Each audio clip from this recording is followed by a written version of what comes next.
frères, shalom. Nzamba pambola bino bisiko bozali. Bisiko bolanda biso na banda kuna bino. Partout dans le monde entier. Nzamba pambola bino. To comme natanga mission na biso. Ainsi dit l'Éternel. Ou epesami na ngai wa bino. Le prophète Patrick Namwana. Bien aimé dans le Seigneur, toujours se bande ko bolanda biso ne zappez pas. Restez branchés et bande l'émission Pesouka mission. Bien aimé, toujours le banayo partagez pour sauver ba âme ya Nzambe. Oyebi tant ozo partager mes missions boye. Au côté mbala moko na évangélisation. Et tant ozo servir Nzambe dans le domaine de l'évangélisation, laisse-moi te dire une chose, il y a des grandes bénédictions Nzambe azo réservé pour nayo. Et bien aimé, les lots toutes les missions na biso, et dans la thème moko a bien Nzamba pesi biso pour que tu partages na bino. Thème na biso est intitulé pourquoi ma souffrance est-elle continuelle? Pourquoi ma souffrance est-elle continuelle? C'est le thème que nous allons développer tout au long de cette émission. Et je t'assure, bien-aimé, Dieu te bénira. Il y a des choses que le Seigneur veut opérer dans ta vie à travers cette prédication. Tout ça, dans le livre à Jérémie chapitre 15, verset 18. Jérémie chapitre 15, verset 18. Qu'est-ce que dit la Bible? La Bible dit ceci. Pourquoi ma souffrance est-elle continuelle? Pourquoi ma plaie est-elle douloureuse? Et là, vous avez intéressé plus. Verset A et verset U. Pourquoi ma souffrance est-elle continuelle? Wana Jérémie de Moutou, Azoloba, Azomituna. Asali constant na vie na ye, makambe kende biente. Asali constant na vie na ye, Azon demeure ka na situation wana. Il n'y a aucun changement. Asali constant na vie na ye, situation n'est pas continuelle. Yango benema mituni, pourquoi ma souffrance est-elle continuelle? Oyebi question Jérémie benema tuni, et ça peut moko ya ba question. Oyo bato mingi o ba olanda biso bazo mituna. Et ça peut moko ba question o yo so landa biso zo mituna. Ozo comprendre te vie na yo likambone zo umela. Au combien de fois, pourquoi ma souffrance est-elle continuelle? Alors que tu pries, alors que ma dîme offrande au Pesaka, aux autres la peine la vie à sainteté, nous avons remarqué ma cambezo qui est de bienté, nous avons remarqué, nous avons sambelo, nous avons demeuré dans la situation. Apparemment, rien ne va, rien ne marche. Tu es bloqué. Apparemment, ma prière non bien aimée dans le coup sans effet, sans impact. Nous avons compté dans ma retraite. Kaka nengo zo kota nengo zo bima. Est-ce que Nzamba a changé? A comme incapable à combiser la situation wana? A comme incapable bien aimé ya repère sa solution à problème na yo? Qu'est-ce qui se passe? Pourquoi ils ont prié? Pourquoi ils ont demeuré dans la sainteté? Mais ma cambezo tambola bienté. Et pourquoi les autres ont compris sa réponse na ba question na yo? Toye ko répondre yo par rapport à la question de Mitundaka, pourquoi ma souffrance est-elle continuelle? Pourquoi l'on n'a pas sa cause, n'a pas sa raison? Où ils ont même, où ils ont sala kelikambono wane umela, malgré ils ont prié, malgré ils ont gêné, malgré ils ont sala mais fort rebellé. Première raison n'a pas ça yo. Ta souffrance, elle est continuelle parce que c'est un chemin par lequel que Dieu passera un jour pour te lever, pour te bénir, pour réaliser de grandes choses dans ta vie. Alléluia. Je répète, pourquoi ta souffrance est-elle continuelle? Réponse dans la Pesayo, parce que c'est un chemin par lequel que l'Éternel passera un jour pour te lever, pour te bénir, pour réaliser de grandes choses dans ta vie. Na bisande comment kwa olandanga na pokwa lelo. Tala. Et ça la souffrance monsieur comme na vie na yo. Et comme kakate pono humilier yo. Et comme kakate pono leliso. Mais ça la situation monsieur comme na vie no pesa continuelle parce que c'est un chemin par lequel que l'Éternel passera un jour pour te lever. Na lo belande komoko na pokwa lelo. Oyebi makambo susu nzamba zo permettre ngo eya na vie na yo parce que ala nzela o ya trasa. Et nzela o nzamba trasa bien aimé dans nzela souffrance comme na vie na yo. Oyebi Joseph bateke bandeko na yi. Et à comme na mboka ya Égypte, bien de mettre le Seigneur, il y a qui ce que Makambo, et c'est ce qui Makambo est changé, parce que na carte Égypte n'est pas Potiphar, à qui gérant la entreprise à Potiphar. Avec cette fois-ci, na monnaie, Nzamba visité nga Makambo, Nzamba la kainga la monnaie kokisami. Et ce qui wana la Bible dit, moi ça Potiphar, à cause de Makambo, à côté prison. Tant qu'on a Genèse chapitre 36, Genèse chapitre 39, à côté prison, bien aimé. Et tant à côté prison, et là qui malheur. Comment expliquer mon temps dans la sainteté, à qui correct na Zambé. Mais vu naye comme kaka combat na combat, bande combat qui au lieu souka wana combat Potiphar, ba conseiller ba kamba contre na kata prison. Donc on remarqué malheur na vie na qui continue. On remarqué souffrance na vie na qui continue, mais alors qu'il a qui juste, a qui correct na mission Zambé. J'aimerais dire à quelqu'un ce soir, oui, ce qu'on a juste dans la mission Nzambe, on a correct dans la mission Nzambe, et que la situation est continuelle, bien qu'on a correct, la mission arrête de pleurer. Mais tu dois comprendre une chose, c'est le chemin par lequel on a pour que a élevé yo, pour que a tombe là yo.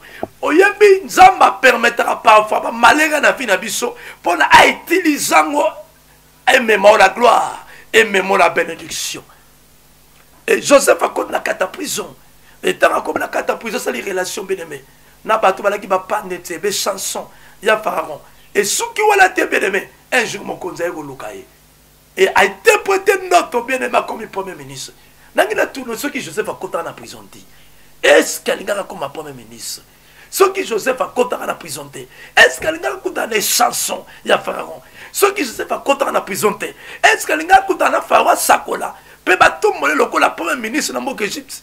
La réponse est simple, non. Donc, au moment où Nzamba n'a pas ça que tombe la Joseph, alors qu'il n'a pas ça qu'on accomplit élévation à la kaki. Mais Nzamba l'équipe à travers souffrance pour que a tombe la Joseph, pour que accompli ma cambo à la kaki. Yamona yebisande comment bien aimé, arrête de pleurer. Yo mutozo sambe la mais situation ça continue. Yo muto tambo na certainté mais rien ne va, rien ne marche. J'aimerais te dire ce soir, arrête de pleurer. Ce n'est pas à vain. Situation est comme le wana exemple chemin par lequel on zamba koleka pour ka tombo la yon. Ozolo bano pamba. Par rapport ya makambo e comme lion. Soko yebaki nzamba fongola ki miso molimo. On comprendre pourquoi nzamba permettre situation ne comment. On n'a condamné nzambete. Le comment condamner Nzambé parce que ce sambe là. Au sommet de ma cambo, je tambola bien. Au comment condamner Nzambé parce que ce moment que yo so bangaye. Mais apparemment rien ne va. On a bloqué. On a demeuré dans la situation. J'aimerais te dire bien aimé. Oyebite. Yon moment de Job azoloba. Na Job 40. Alors j'ai parlé sans comprendre. Les merveilles qui me dépassent. Ma cambo zoloba. Tu as condamné Nzambé. Oyebite. Nini Nzamba bombelio à travers souffrance wana. Tala na jobisa ndeko moko azolandanga na pokwa lelo oyebi mukolo Saoul akufaka David alelaka. Alors comment les héros sont-ils tombés? Asali matanga peut-être pas quoi condamner Nzambe mais pourquoi permettre cette situation? Saoul akufa, Jonathan akufa. Or bien aimé dans le Seigneur Nzambe bien aimé alakaka David de royauté ayebisaka ya kokomisa mokonzi. Mais si vous bien aimé dans le Seigneur, David a recouvert mon konzi. N'engani ni soki Saoul a longwete. Oh, ce qui peut Saoul a longwe mon konzi. Mouta ko remplacer pour moi dans le royaume. C'était moi la naïe Jonathan. Bien aimé dans le Seigneur. Or Jonathan a ami intime ya David.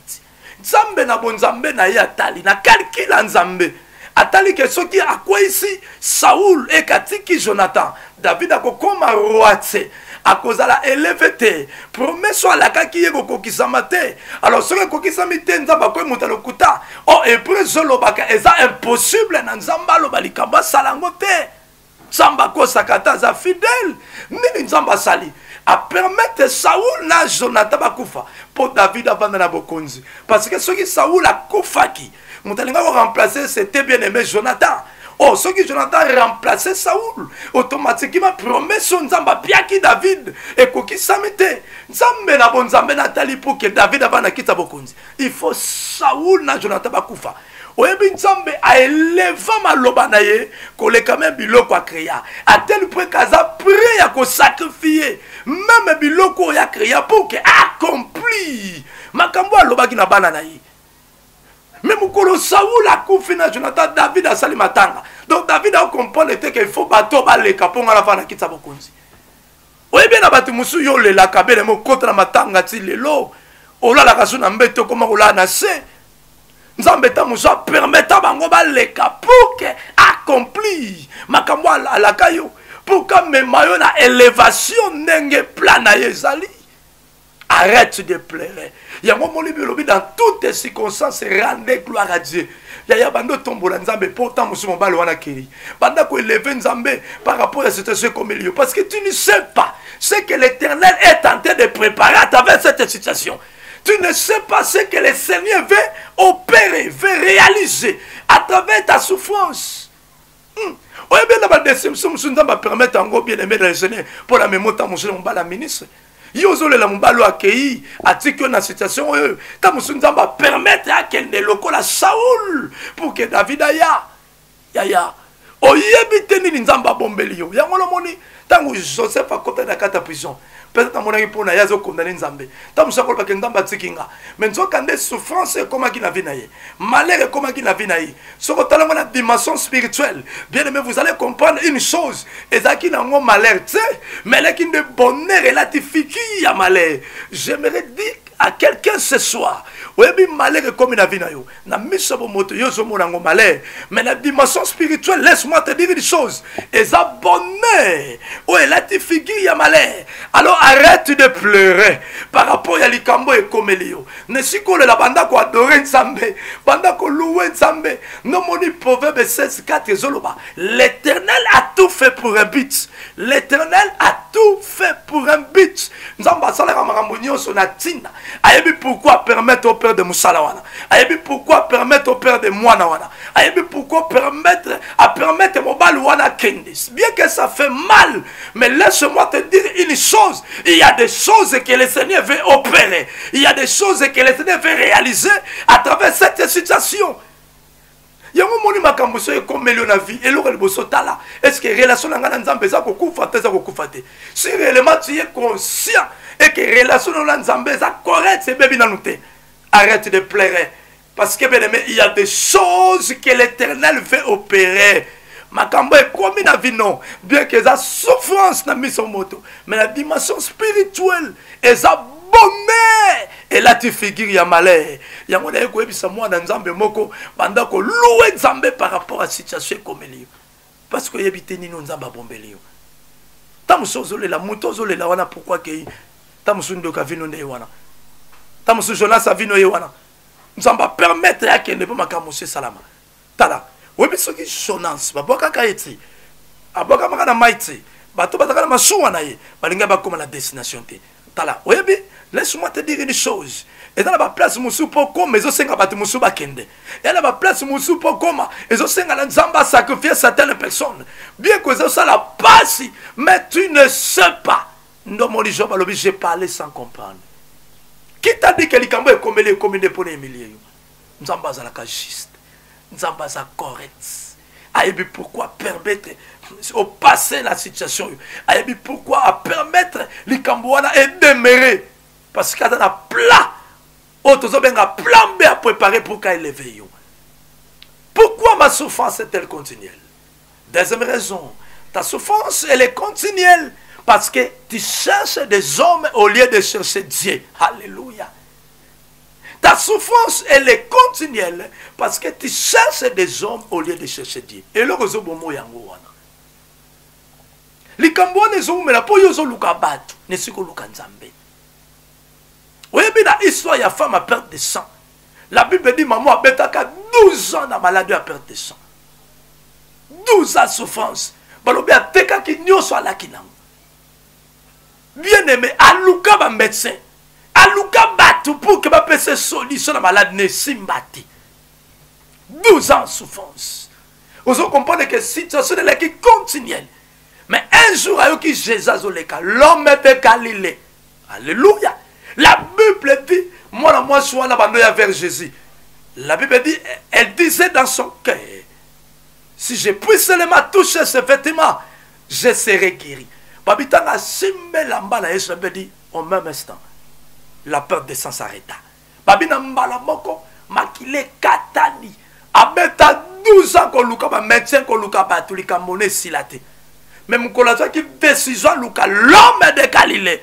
Balobi mukolo wana na mbala moko. Situation na yesili. Tala nazolo ba non, ta situation elle est continuelle parce que tu cherches des hommes au lieu de chercher Dieu. Likambono bien-aimé dans le Seigneur et à la pose en Nzambe là. Likambono bien-aimé et à la pose à l'homme de Galilée pour qu'il s'arrête. J'aimerais dire à quelqu'un ce soir, si vous avez une décision que Luka Nzambe n'a pas quoi le long, laisse-moi te dire une chose.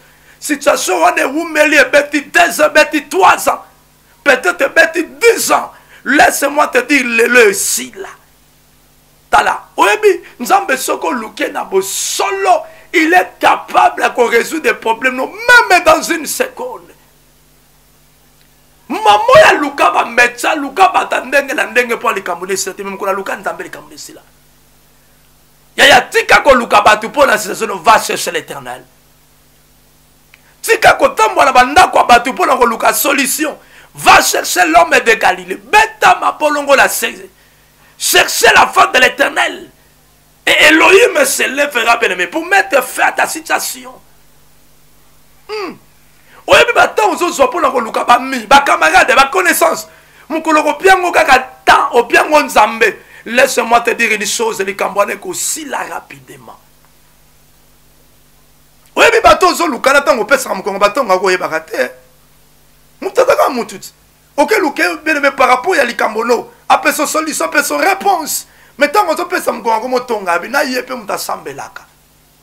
Oh yaya, nazebiso bien-aimé, nous avons un Dieu capable de te ramener de la mort à la vie, capable de te ramener de la maladie à la guérison, capable de te ramener de la pauvreté à la richesse.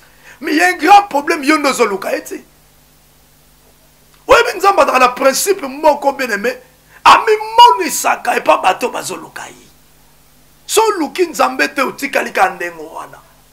Webi mukolo moko ba porte pied ba otambwa na Yesu. Yesu se ngo passe de l'autre côté na kata boîte.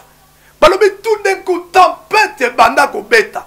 Ba disciple ba bangi liwa.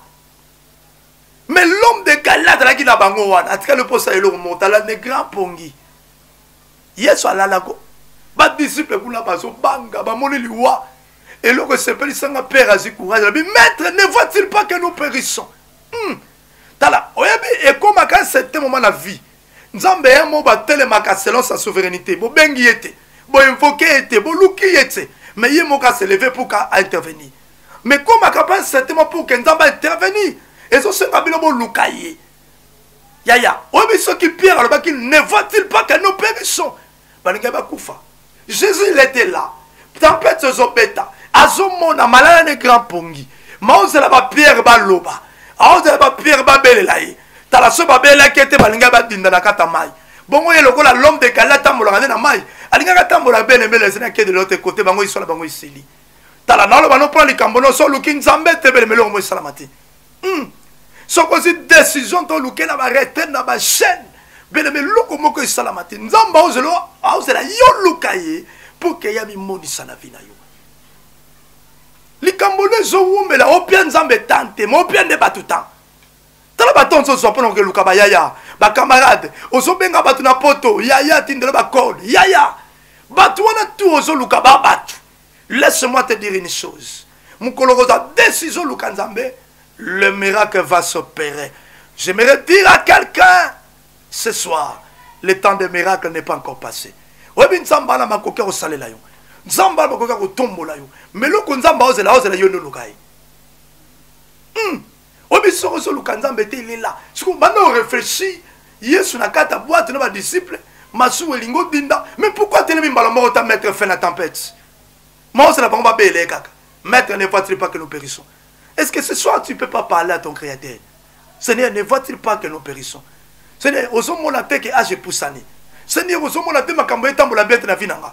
Seigneur, osons-moi que rien ne va. Seigneur, osons-moi que naza bloqué. Est-ce que le nous le belanzambete? Ose ne fils que 1 minute, même 2 minutes. On le belanzambe, Seigneur, ne voit-il pas? Ma camboye so kende ma vie. Seigneur, ne voit-il pas? La commission humiliation. Rabbi, ne voit-il pas? Rien ne va, rien ne marche. Seigneur, ne voit-il pas que nous sommes humiliés? Laisse-moi te dire une chose, l'homme de Galilée se lèvera. Et quand il va se lever, bien aimé, et ça pour mettre fin à la situation. Quand il va se lever, et ça pour la situation dans la tête, calme-toi. La Bible dit, bien aimé, tant que Pierre a ne voit-il pas que nous périssons? La Bible dit, Yesu a télémi.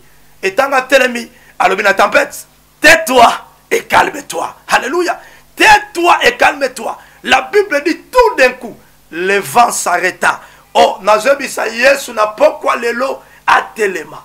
Et tant que téléma, il y a seulement un seul mot. Un seul mot de Jésus. Ça suffit pour que le miracle s'opère. Un seul mot de Jésus, bien-aimé.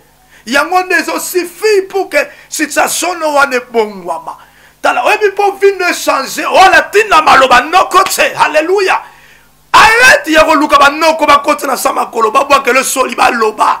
Vu no peut mata et tombama. Ma cambo changer. Oh, la tina maloba no kote à tatate. Moi la tina maloba l'homme de Galilée. Si qu'on peut l'homme de Galilée loba. À la poste yo lokai. Oh, le maître, ne voit-il pas que nous périssons? Est-ce que tu peux pas faire ça ce soir? Oh, l'homme de Galilée. Jésus, ne voit-il pas? Masu welingo dinda. Makambezo tambolati. Mbongo kufuta ndako ezati. Bana ba otanga te. Seigneur, ne voit-il pas? Laisse-moi te dire, il se lèvera. Et quand il va se lever, bien-aimé, azaka un mois goloba. Et un seul mot de Jésus. Bien-aimé, ça suffit pour que le miracle s'opère. Tala. Lelo pour la kamono wana. Azobakaka un mot. Malade no wana, ils vont s'arrêter lelo. Lelo pour la situation wana. L'homme de Galilée balango tais-toi et calme-toi. Alléluia. Tala lelo Yesu a lobé la situation. Et mon kolongo Yesu a lobé la tempête. Alobi tais-toi et calme-toi. Ya pas d'assaut. Tala pourquoi lelo Yesu a lobé la situation no wana.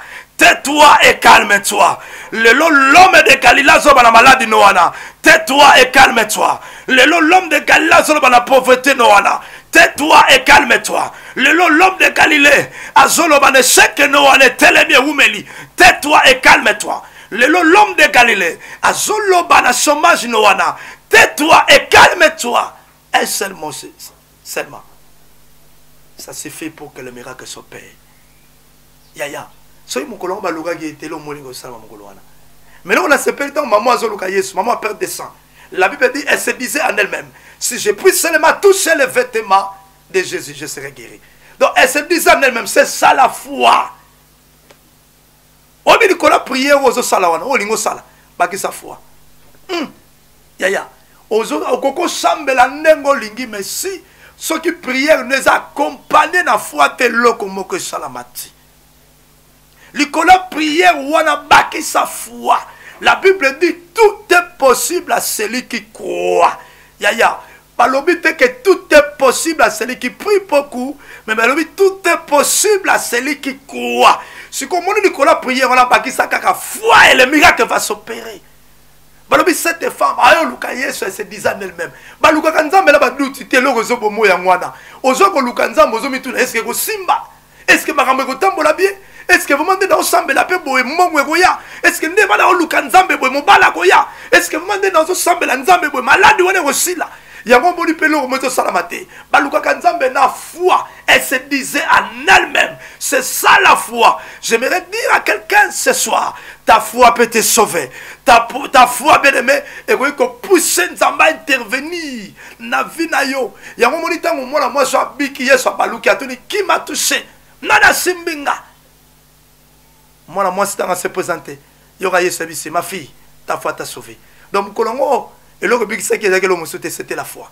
Yaya, yango na zo du la prière, tu dois ajouter la foi. Baki sa foi. Ce que sangi si foi bien aimé la prière égale miracle. Bien aimé dans le Seigneur, na zo no pourquoi le lot tout peut changer. Pourquoi le lot bien aimé, le Seigneur peut réaliser de grandes choses dans ta vie. mais condition ça moko lukai et tant que lukai baki sa foi et ce que luki nzambe la dimension wana c'est alors que vous allez expérimenter la main de Dieu. Les Cambonais ont mais parce que ce lukan nzambe te. Les Cambonais ont mais parce que ce pian nzambe tante. Ce qu'on nous aussi des sort lukan nzambe baki sa foi. Si tu crois, tu verras la gloire de Dieu. Alors si tu ne crois pas, Bible c'est clair, c'est que gloire est dit. Baki sa foi. On est malade, je ne connais pas ta situation. Les malades notés. Tant que ce monde a un hôpital, mais tu ne se condamné.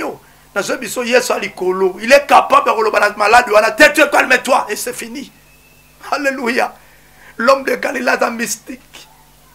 Que Dieu soit loué. Oui, bien aimé, nous sommes arrivés pratiquement à la fin.